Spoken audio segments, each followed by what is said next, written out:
Are you? I know. Okay, so tonight is Saturday night.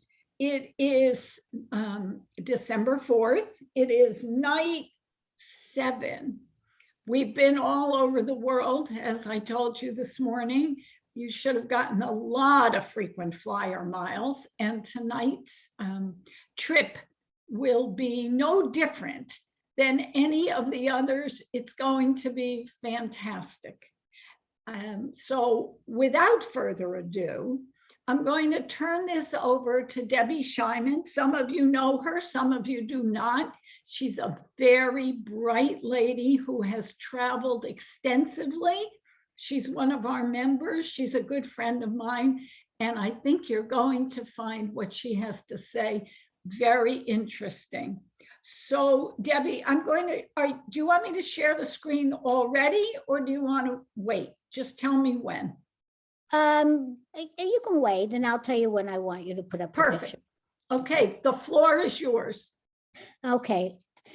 I went to a synagogue in New Delhi, India called Judah Hayim, not the most usual synagogue name in the world, but it wasn't. When Ron and I traveled around the world, we generally did not go to synagogues, but we had a real reason to go to Judah Hayim.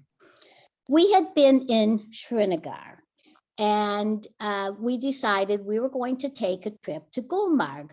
It's a mere 25 miles from where we were, and we thought this would be great. It was summertime, well, not summer, it was April, and that's a good season in India, in that area, and we were going to go see it. Gulmarg is considered one of the skiing capitals in India, and it's very high up, and you can look down at these gorgeous views because you're in the Himalaya mountains. Well, Ron rented a guide and a car, and we drove out of town. I would say we must have been about a half an hour out of town when all of a sudden the car pulls up to this ramshackle building and tells us we have to transfer to a truck now. Well, this was not part of the plan, but okay, we went along with it. We went in the truck, and we're wearing summer clothes because in Srinagar, Kashmir, it was very warm. And the back of the truck was open, and all of a sudden, all these Kashmiris got into the back of the truck. And Ron and I look at each other and think, I guess we're giving a lot of people free rides today.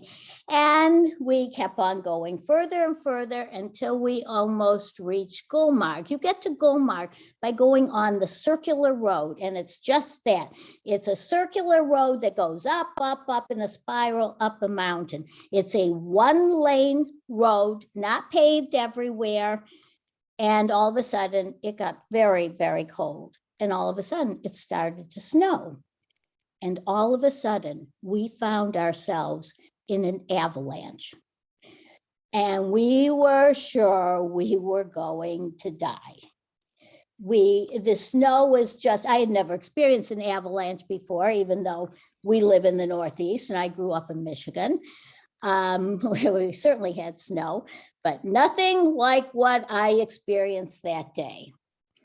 But somehow the Kashmiris seemed to know what to do, and all these Kashmiris in the back got out and started shoveling so we could inch our way forward. And I said, no, we're going back. I don't want to go to Gulmarg anymore. I want to go back to Srinagar. Ron and I were freezing, and we were sure we were not going to make it out of there. How we turned around on this road, I will never know, because it was a straight drop down over, I think it was somewhere around 8,000 feet at that point. And it was a one-lane cutout road. We finally get back to Srinagar, and we're very thankful for having gone back to Srinagar. And we decide, I think we've had enough. Let's go back to New Delhi. So we try to make plane reservations. but there are no plane reservations available. So Ron goes to American Express and they give us a liaison, so to speak, and they tell Ron, the only way you're going to get out of here is to bribe your way out.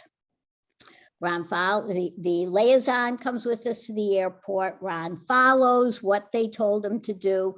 Ron and the liaison go into the this little room that's the office of the manager of the airport, and all of a sudden I hear all this yelling. I'm sitting outside. It turned out Ron bribed the wrong person. We didn't know the right protocol. The right protocol is you bribe the assistant, who the assistant then gives the money to the head person. And it's an insult to bribe the head person. So now I'm sitting in this room thinking I lived through this avalanche, which I didn't think I was going to live through. And now I'm going to be in Kashmir, which of course, if you know anything about India, you know it's somewhat of a disputed area. And Ron's going to go to an Indian prison. And I was not the happiest person in the world. So our American Express liaison goes back in, and they go back in again. Ron apologizes for having insulted this guy, and shakes hands with the assistant, gives the money over. We have seats on this plane. They knocked off other people. And we were told, no matter what, don't get out of your seat. Okay, we're finally getting back to New Delhi. We're going to be in a normal place again. It wasn't a normal flight. We hit a sandstorm in the air, and that plane bounced around like a bouncing ball. The entire plane was crying. There was a nun sitting near me who was saying prayers and crossing herself, and it was a multicultural prayer session. And somehow it was horrible. I have never before or after been on a flight like that. Somehow we did make it back. Thank God for that Indian pilot who knew what he was doing, and we landed in New Delhi. Now, we have gone through 3 kind of traumatic events, and we're thinking, thank God we're back here. We need to go to synagogue. So we looked up the nearest synagogue, which of course there is only one, and that one synagogue is Judah Hayim, which is in New Delhi. It is a very, very small synagogue because the Jewish population of New Delhi is basically about 7 Jewish families total. And they only have services on Fridays, on Jewish holidays. And there's one person who's in charge of the synagogue and has been for many, many years. His name is Mr. Malakar, and he runs the services. He's the rabbi, he's the cantor, he does the funerals, he is a one-man show. He does the weddings, and they do interfaith weddings, and women are counted as part of the minyan. I think in a circumstance like that, there probably wouldn't be a minyan at all if they didn't, because the synagogue is so small as far as the Indian community. But this little tiny synagogue, Carol, do you want to show a picture of what it looks like? Let's give it a shot.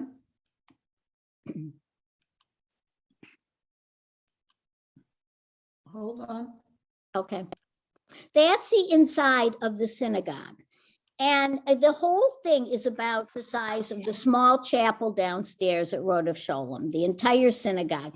And it's from American standpoint, where we're used to beautiful chapels like we have at Rodeph Sholom, it's very, very basic and very austere.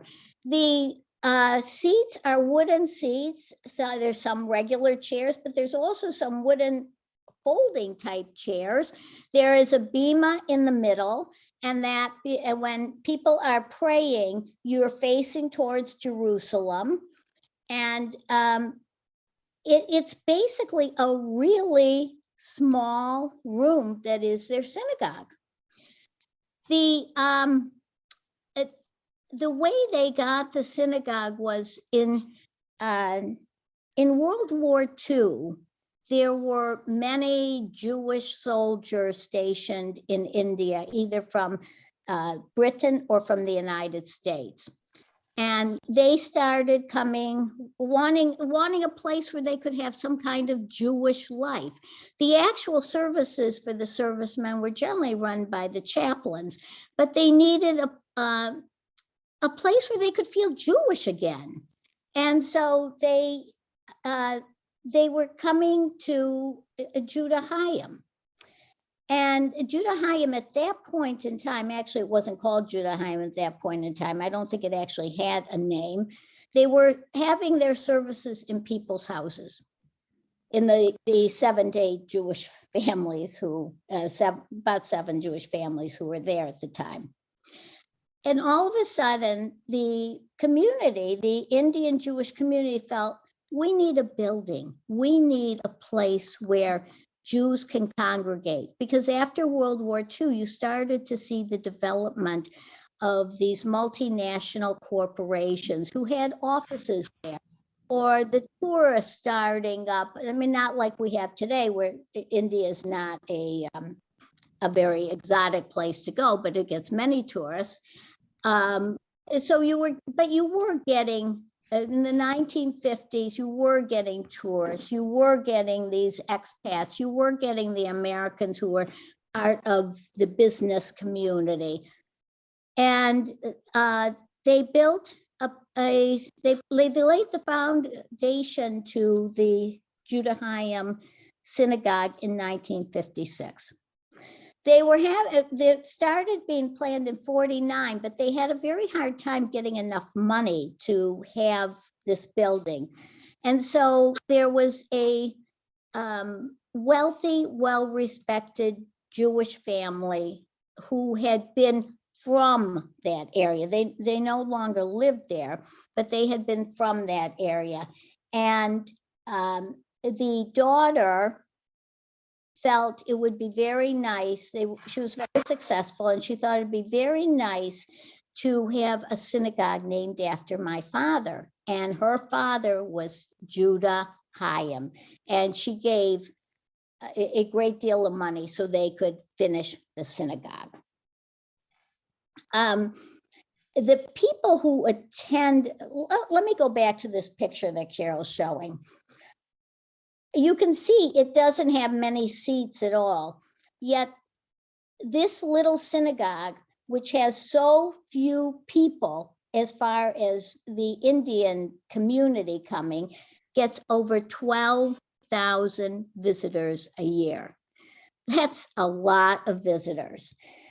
And that's how they sustain themselves, because the community itself really is not large enough to sustain a synagogue, which, by the way, the Jewish cemetery there is also attached to the synagogue.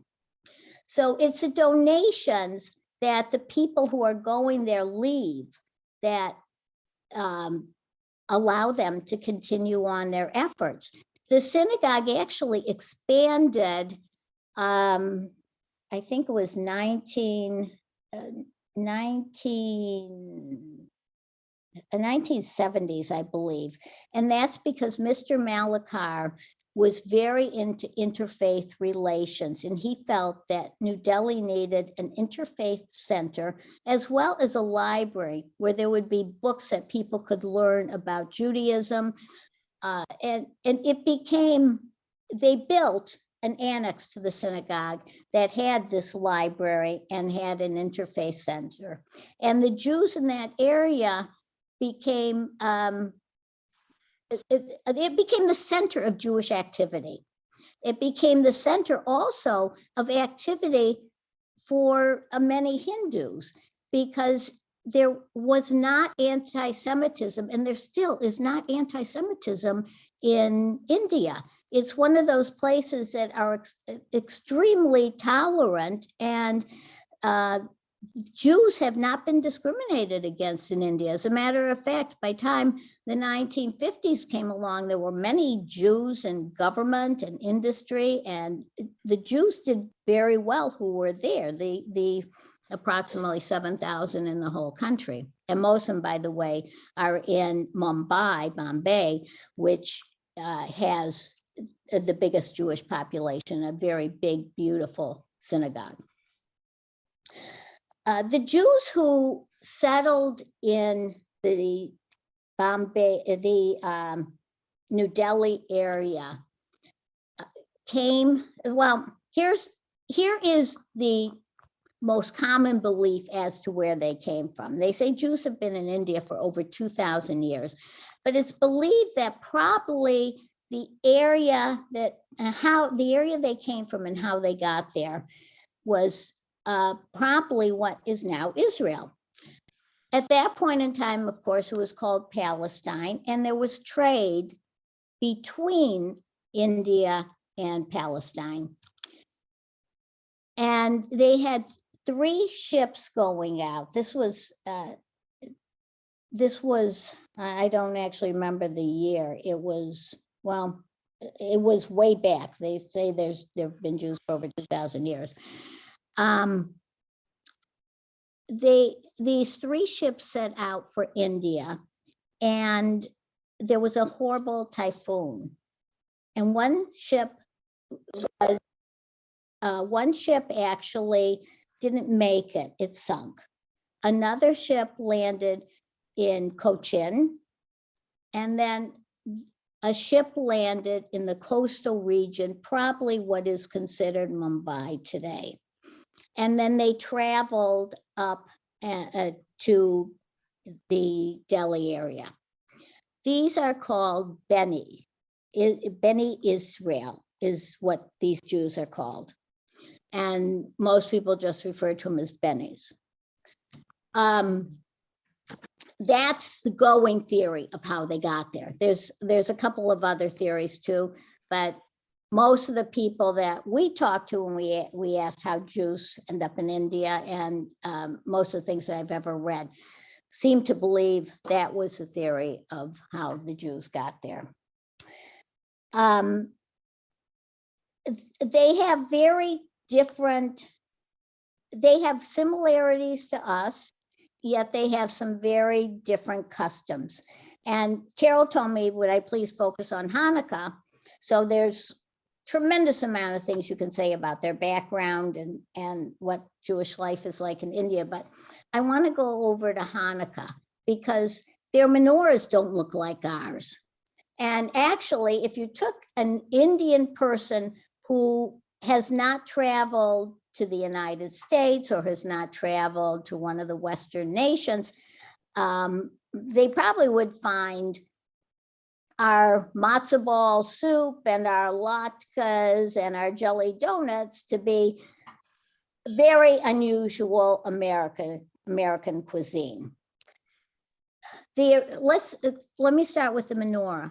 What the menorah looks like is it's brass, and it's bigger than many of our menorahs. It's almost like a plaque with the Star of David on it. And then extending outward, you can see, there's almost like rings that extend outward. And in each of these rings, the family puts a glass and they pour the oil into the glass.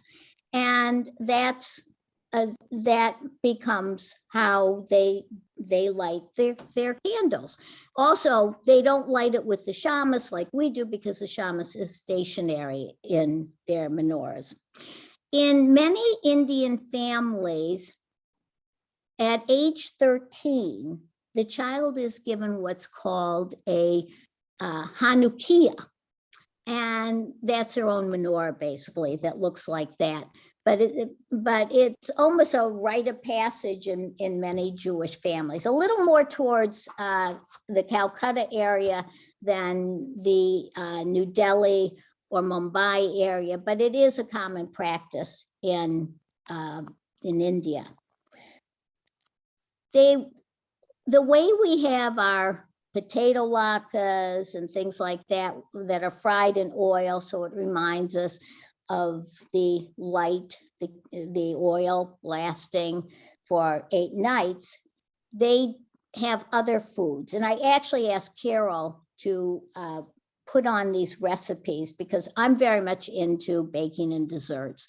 And I thought anybody who might want to try their hand at a bit of an Americanized, simplified recipe might be interested in these.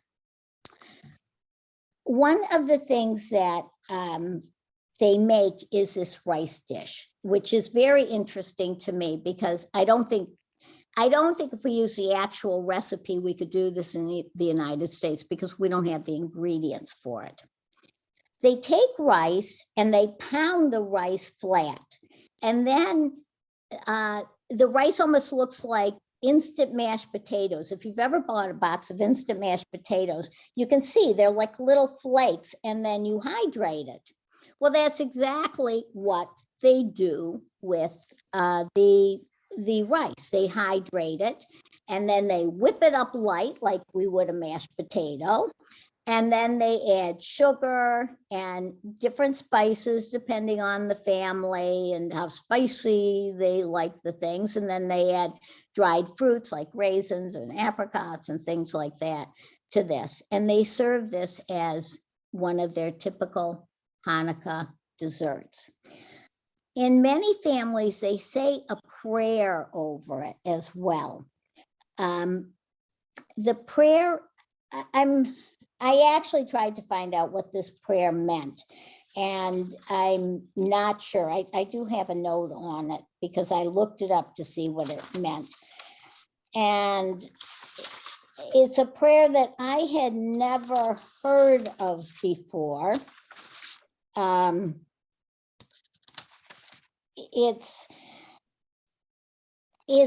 It talks about Elijah in it. It's called, I don't know if anybody is far more of a Jewish scholar than I am, because I most certainly am not. It's called Mizor Shir Hanukah. And I think it has something to do with the dedication of the temple, with the second temple. And I'm not really sure. So if any of you are Jewish scholars, please feel free to enlighten us. One place I said I saw that it talked about saying the Psalm 30. I don't know if that's what it is, but this is what they say. Another food that they have that is very typical Hanukkah in India is in many ways is like our potato latkes. Our potato latkes are a lot like hash brown potatoes. In India, they use a potato dish too for Hanukkah, which they fry in oil, and it looks like a tater tot. It's a little round potato ball, and they sandwich this within a very small roll. And it's basically nothing more than India street food. You see these little potato balls being sold all over the street, but it's become traditional that Jewish families have this as part of their Hanukkah. They give presents just like we do. And the one interesting part, because I realize I'm running over the amount of time Carol gave me, one of the very interesting things is that it's very common for them to refer to Hanukkah as the Jewish Diwali. I don't know how many of you are familiar with the Hindu Diwali holiday, but again, it's a holiday very much like Hanukkah. It's good over evil. It's light over dark. There's symbolisms that are attached to it, very much like we have with Hanukkah. The families light lights or light candles. They sing songs. They go together to other people's houses. They give presents. And Diwali happens in usually October to November. It goes by the Hindu calendar. And Hanukkah, of course, as we know, is generally November to December and goes by the Hebrew calendar. And it's very common also for people who are not Jewish to join in with their Jewish friends in a Hanukkah celebration, or for the Jewish people to join in a Diwali celebration. So that it's very common to hear a Jewish person there talk about the Jewish Diwali Hanukkah. Carol, I'll turn it over to you because I don't want to usurp anyone else's time, and I think I took closer to a half an hour and not my 10 minutes. It's okay. I'm going to stop sharing. Okay. Mhm. Okay. Well, you certainly had a lot to share, Debbie. Wow. It was a great trip, and I highly recommend it to anybody who wants a really interesting vacation, and the people are lovely. And I mean, it's one of those places that you go to and you say, I can't believe what I'm seeing, but at the same time, you want to go back. That's so interesting. If your experience, all of those experiences that you had didn't happen, you undoubtedly would not have gotten to the synagogue. We would not have. We would not have. First of all, there were only Friday services.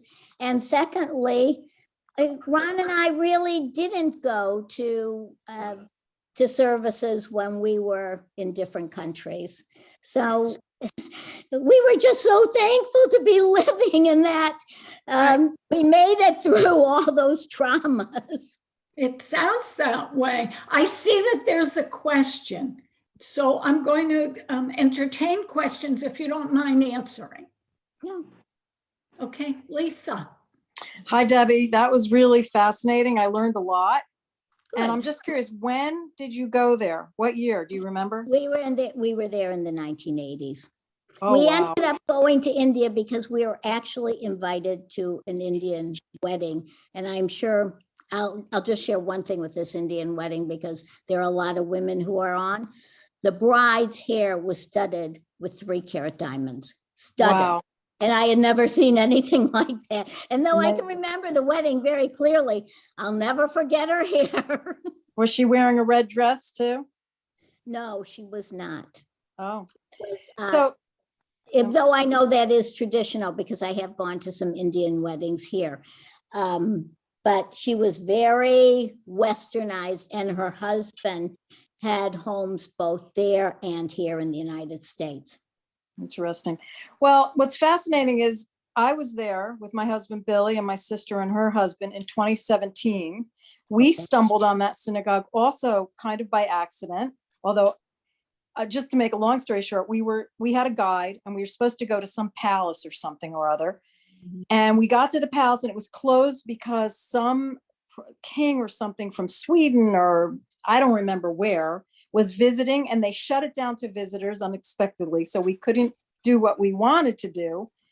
So here we are in Delhi with a day to spare. So I just said to the guide, hey, are there any synagogues here? We'd like to go to see a synagogue. And he brought us to this exact synagogue. And Carol, I emailed you 2 pictures that if you can share them, maybe Debbie can confirm that it's the same. It is the same place, same name. Mm-hmm. But it was guarded. And I'm sure since Mumbai, they take more precautions. But, you know, we had to ring the bell and call and look through a peephole. And after waiting on the street for like 15 minutes, I call him the little rabbi. Mr. Malika. He kind of peeked out of a little window and he said, what do you want? And we said, well, we're just visiting and we'd love to hear about your synagogue or see your synagogue. So he let us in, and he was very apologetic because he was wearing his pajamas, even though it was the middle of the day. And we spent a couple hours with him, and it was right after Sukkot. So there were still lulav and etrog all strewn about the yard. But the funny thing was, by the end of our visit with him, he admitted to us, I guess he made a habit of entertaining in his pajamas, that the last time some people came to visit, they took a picture of him and put it in the paper, and he was very upset because he was wearing his pajamas and he didn't like that they published it in the newspaper.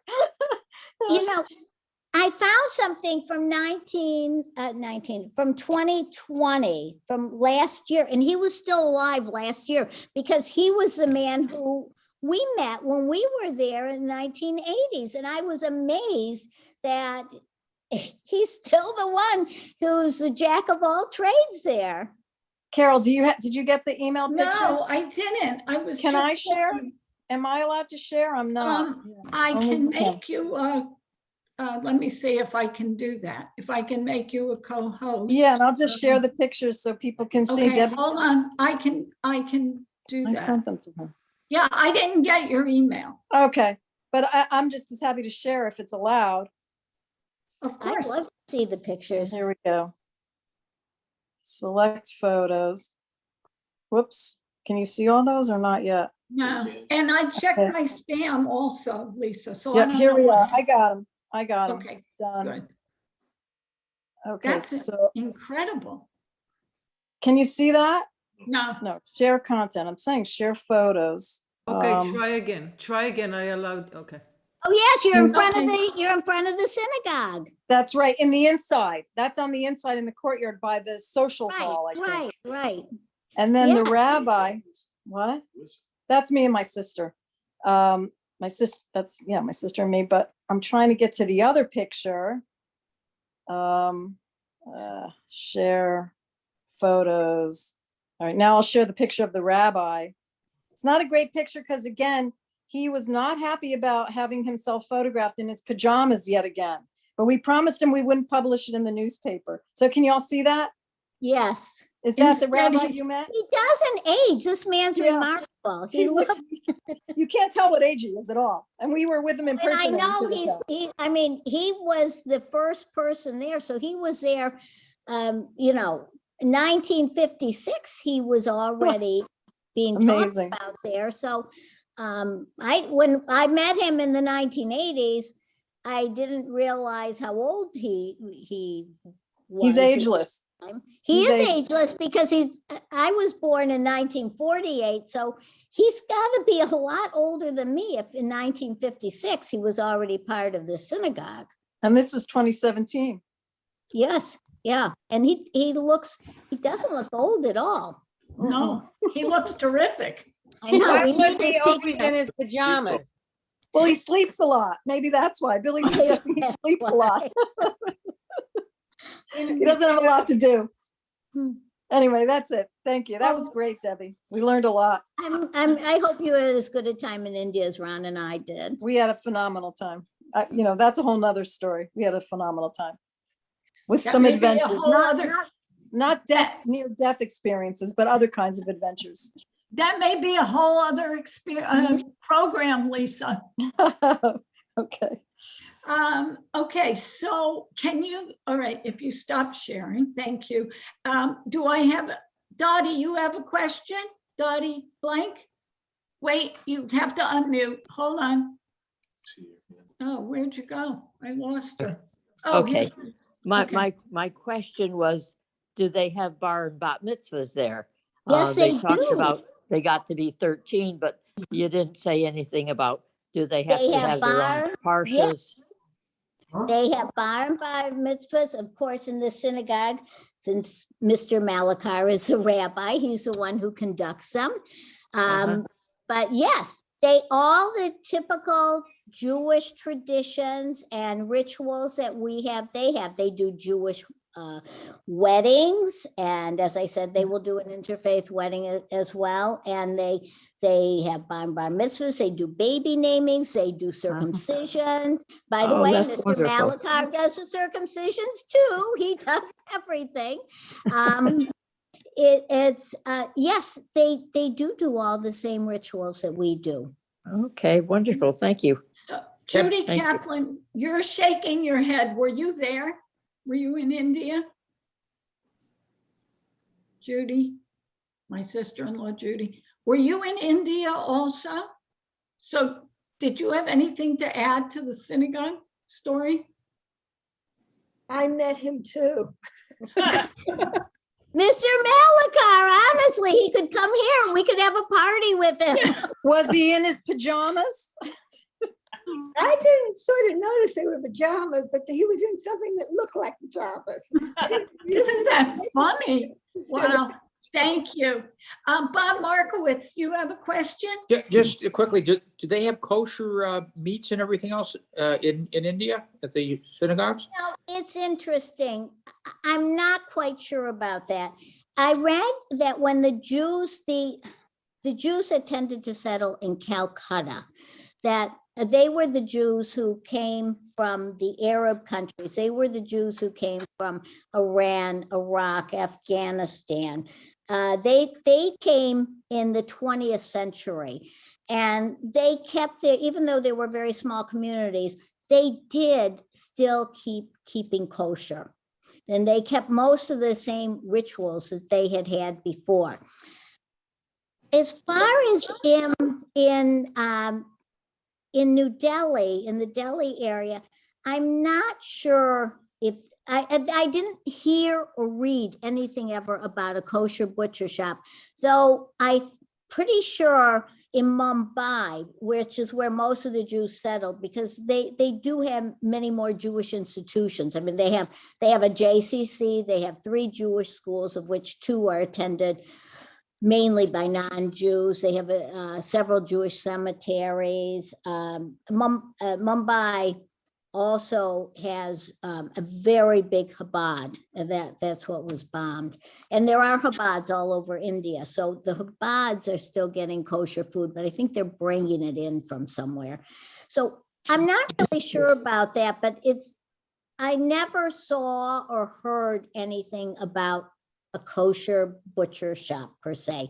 I would assume they're bringing it in maybe from Israel. India is a really popular place for the post military service Israelis to go to. So there are a lot of Israelis who would be looking for that. And the Chabad tends to serve them meals to a great extent. But they are very active in going to synagogues like Judah Hayim. So Okay. Thank you. I don't have a definitive answer. Okay, I see Leon Gould has a question. Well, just a comment. It's truly a warm world for Jews. My cousin's husband, Abe Hoffner, was in the U.S. Army in World War II, stationed in India. I don't know if he ever visited this synagogue, but it's possible. Was he stationed in Calcutta or New Delhi? Do you know? I don't know. All I know is that India at that time was threatened by Japanese invasion. That's why the U.S. Army was there. But I don't have any further information. My father was stationed in Calcutta. That's why I asked if they might have known each other.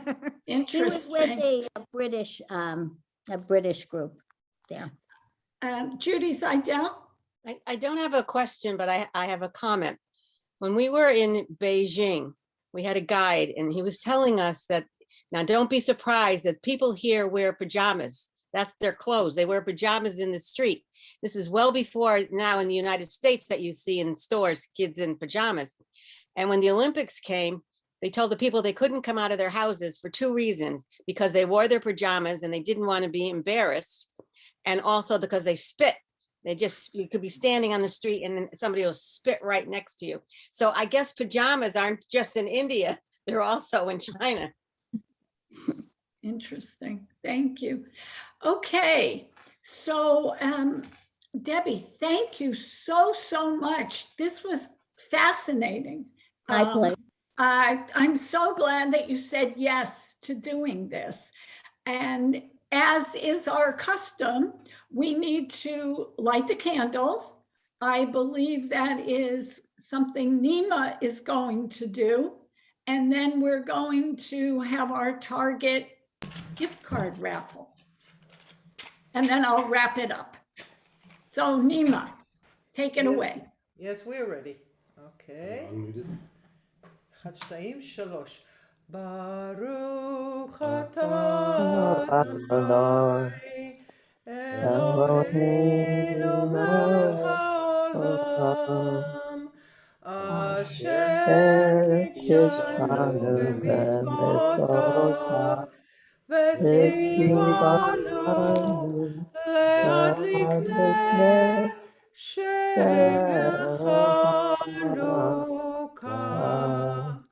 Amen. Amen. Amen.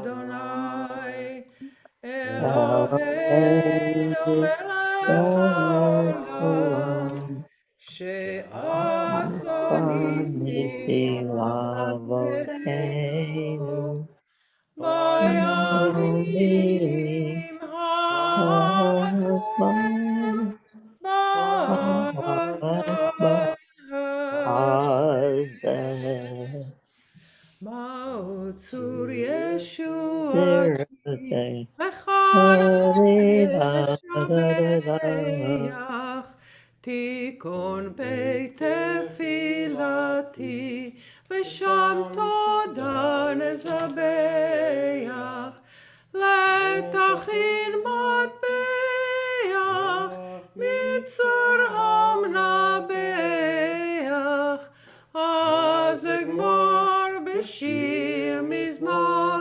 Hanukah Mizbeach Az Egmor B'shir Mizmor Hanukah Mizbeach. Okay. Can One I ask a question? Who's that? That's Debbie. Debbie. Is that the same Mysore Shir Hanukkah that they sing in India? Is that the same thing as the Psalm 30 that they sing? Nina? Nima, did you hear the question? Yeah, I don't know about, yeah, I don't know their liturgy. Sorry. Okay. As we've been doing every other night, let me ask this question. Are we doing Mourner's Cottage tonight? Okay. All right. Billy and Judy. Who else did I miss?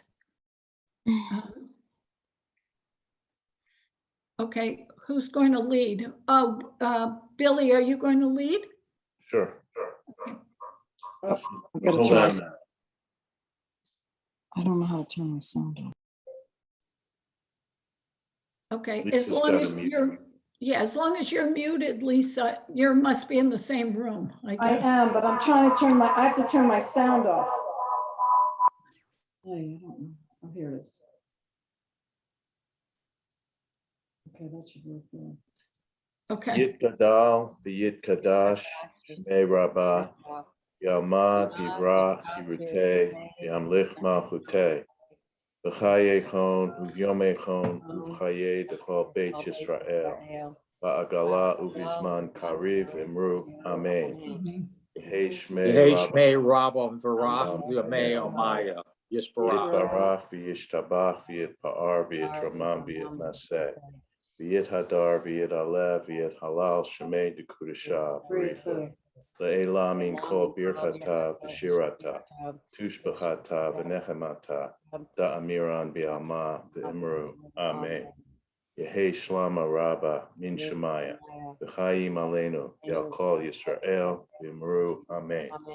Oseh shalom b'mromav, uya aseh shalom, aleinu v'yal kol Yisrael, v'imru, Amen.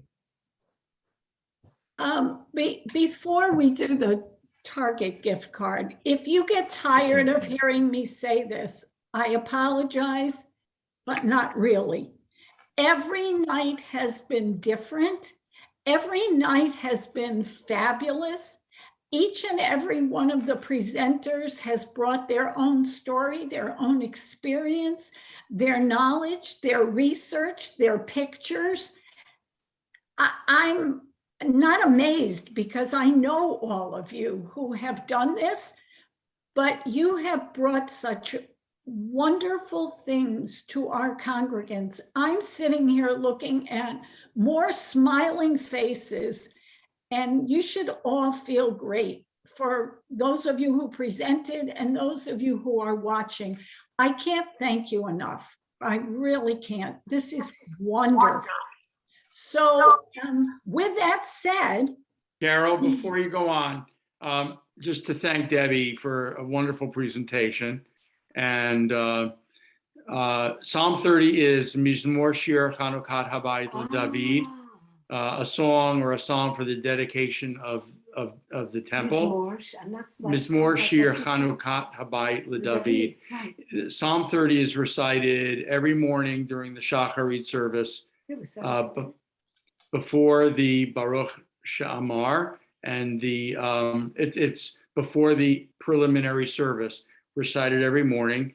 And in many traditional synagogues throughout the world, it is repeated at the very end of the service during Hanukkah, during the 8 days of Hanukkah, after the last mourner's Kaddish, Psalm 30, a psalm for the dedication of the temple. The other, Ma'oz Tzur that you're referring, I think you were using a different term, something Ma'oz Shir or something like that. Mazor, well, what they called it was Mazor Shir Hanukah.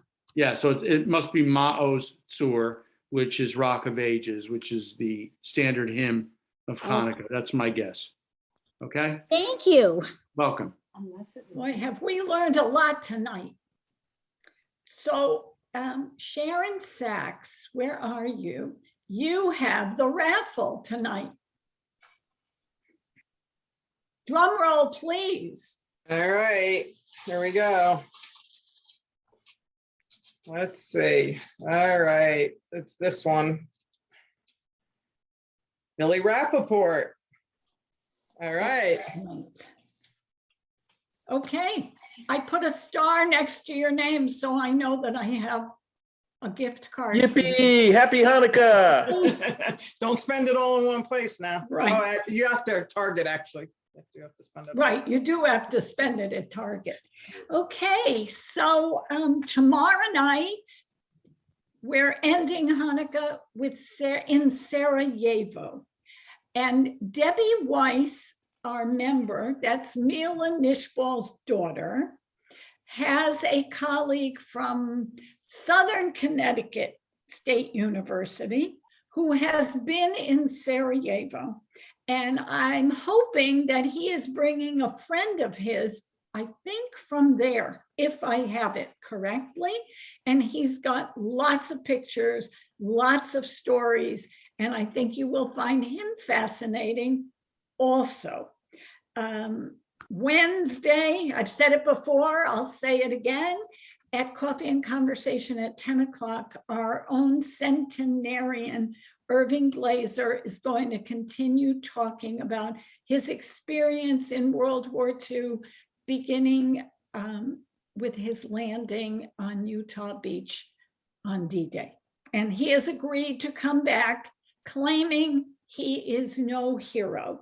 And as I've said before, the World War II generation, the greatest generation, some of you are shaking your heads because you know exactly what I'm going to say. You have parents who served during that time, and that was a generation like none other. So I'm really very happy that Irving has said he'll come back. So that's my paid political announcements for the rest of the week. So thank you. Thank you, Debbie, so much. We really appreciate this. It was great. Thank you. Chag Sameach, Chag Sameach. Good night, everyone. Good night. Good night. Night all. Good night, Shavua Tov, and thank you, Debbie. It was wonderful. Thank you.